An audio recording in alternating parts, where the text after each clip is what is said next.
And welcome back to the Girly Girl Bookworm. So today you're going to notice I have a special friend up here, and that's Minnie. She decided that she's going to hang out up here for right now. So if you watch my vlogs, it'll be week 3 vlog. You'll see why she's up here. So yeah, I have my last 5 reads for you. Unfortunately, this last 5 reads is not so great. I am unhauling 3 out of the 5 that I read, so that's sad, but let's just get started. The first book that I read, this is the one that last time when I made my last 5 reads, I was like, actually, I read 6. This was that 6th book, and that is The Good Neighbor by A.J. Banner, and I really enjoyed this book. I read The Twilight Wife earlier this year, and I really enjoyed it. Oh, I just bit my tongue. And for the Golden Girls readathon, I needed to read a book that was less than 200 pages, and this one was like 194, so just under. And I really enjoyed this book. I went into it knowing absolutely nothing. It's about this woman. She lives in this town that everybody would want to live in, and she's got this really beautiful house. And one night she wakes up and she smells fire, and she looks out her window and her neighbor's house is completely set on fire. There's a little girl that she goes in and tries to save the little girl. She can't find the parents, and in the process of this, she ends up passing out, and her own house ends up burning down as well.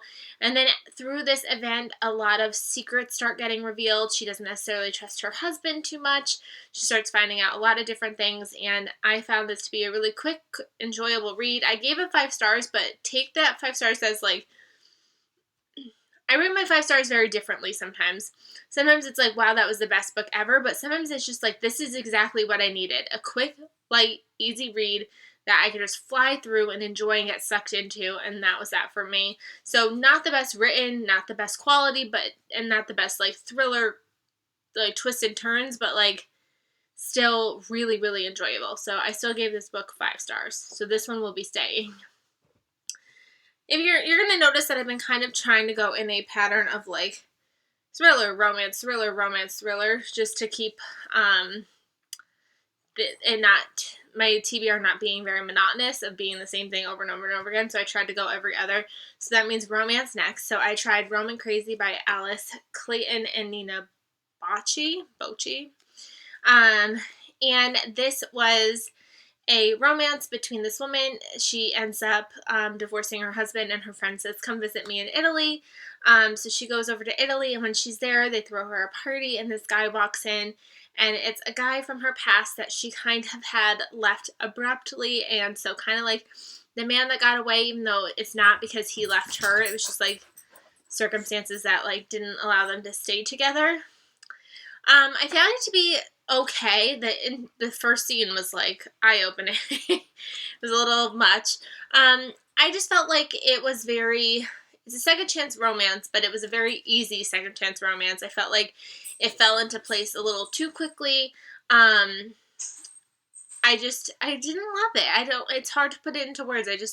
There was no spark for me. I didn't really care for the characters. I loved the Roman setting. I love books that take place in Rome, and the food and the culture and the wine and all that. So that was really good, but I could care less about the romance. So unfortunately, this book will be getting unhauled. I only gave this 3 stars. So then I went back to thriller, and I tried Forget You Know Me by Jessica Strasser. And unfortunately, this was another miss for me. I pre-ordered this book because I read her book from last year. Not that I could tell. And I enjoyed that book. I knew it was a slow thriller, so I knew this one would be slow too, but I didn't realize how slow this one would be. I read this book for friendship because this takes place with 2 friends. They've kind of fallen out of touch. One friend has moved away, but they are having a girls' night Skype session.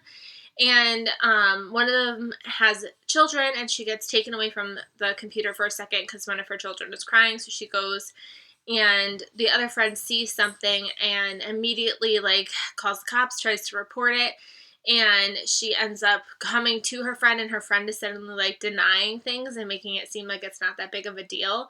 And so it follows both friends' perspectives plus the friend with the child's husbands. So there's 3 perspectives altogether. And I just found it to be meh. The twist was okay. It was really slow. It was really dull. It was really boring. I didn't really care for any of these characters, and I just did not care. So unfortunately, this got 2 stars from me, and this will also be getting donated. And then after that, went back to contemporary, and I picked up The Slightly South of Simple by Christy Woodson Harvey, and this is book 1 in a trilogy. I believe it's just going to be a trilogy. I believe each one is going to follow the mother and one of the sisters. Even though, like, all the sisters are in all of the books, but, like, the perspective changes. So, like, this one was the mother and Caroline's perspective, and I believe the next one is the mother and, I want to say, Sloane's perspective, and then the last one is the mother and Emerson's perspective. I'm not positive. Correct me if I'm wrong. But each one is following those perspectives in these lives of these women. The mother owns a house in Peachtree Bluff, Georgia, and for circumstances that brought these sisters to come back home to kind of live with their mother temporarily, all for different reasons. And so it's kind of about sisterhood and romance and togetherness, and it's hard to talk about because it's not, I mean, there is a plot line, but I, like, don't want to, like, spoil things, but it's just female sisterhood, friendship, family dynamics. Does that make sense? I don't know. Either way, I really enjoyed this book, and I'm so glad I already own book 2. It definitely has that Southern charm feel that you will pick up on immediately. The writing style is very simple and easy to get through, so I'm excited that I already own book 2. I also love that the chapters start with actual chapter titles, which is fun. A little something unique, but I did enjoy this, so I'm glad that I finally picked this up. And then the last book that I read this week was The Peach Cobbler Murder by Joanne Fluke. This is the 7th book in a series. And I have to say, I don't know if it's because I picked up book 7 randomly or what, because I didn't read the first 6, but I will not be going back to the first 6. I am getting rid of this book. The whole time I was like, you know what, this book is like a 3-star read. Like, it's not bad, it's not good, it's just kind of is. And then by the end, I was just like, nope, this is just not for me. I gave it 2 stars. This one follows Hannah, and she owns a bakery. I don't know why this is still stuck to the back. She owns a bakery with her best friend. Her best friend is getting married, and across the street, this, like, enemy of hers opens up a bakery, and they start almost, like, taking all their business to the point where the cookie jar might have to close. And then the night of the wedding, Hannah ends up going back to the bakery, and she ends up seeing some lights on across the street, and she's like, that's weird. So she, like, calls, and she, like, goes over there and ends up finding her enemy murdered. And obviously she's prime suspect because of the fact that this person was basically destroying her business, and she's the one that found her, and all this stuff. And no one is likable in this book at all. I didn't like any of these characters.